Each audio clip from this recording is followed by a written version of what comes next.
virtuous, submissive, and Christian women usually look very well, it's because they're not fighting their own nature. They're accepting their nature. They're resting in that. They're not carrying weight that they weren't meant to carry. The men can handle that.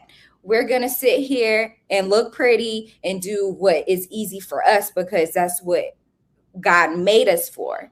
So when you accept that and when you walk in that, your youth is preserved.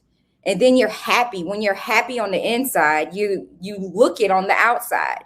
And then you want to take better care of yourself on top of that. So I think it all aligns.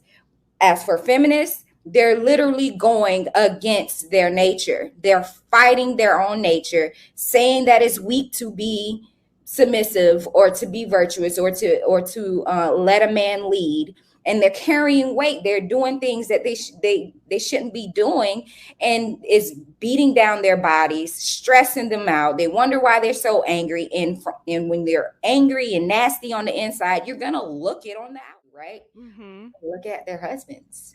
I wasn't gonna say anything, but are these the type of men that you want to be led by?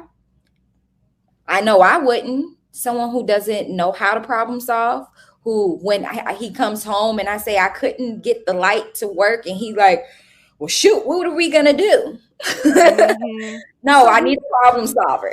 Do you think they go in knowing this, or is this something that happens gradually? I think they know it and they choose those men on purpose because they know that they can control him. They don't have to be led.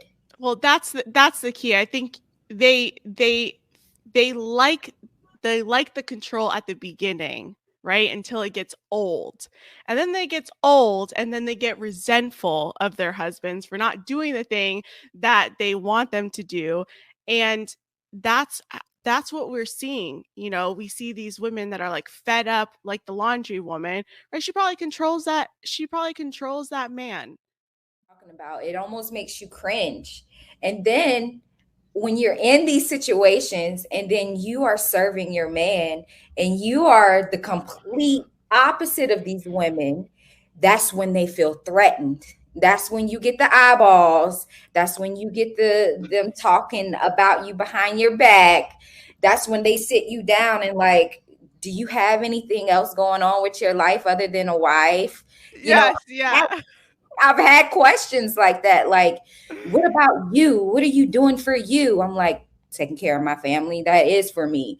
And it bothers them because they know that their husbands see that and they're like, oh, my husband's going to get ideas now. We don't want him to get any ideas. That's why I love the topic of today is how are we a threat, or we are a threat.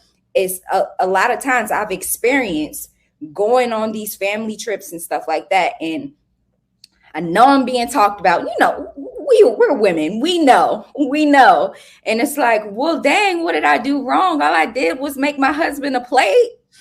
That's like a crime. That's a crime. You're going to jail. You're going to feminist jail. We're going to cut your leg off. You're pregnant. Sit down. No, I'm going to play.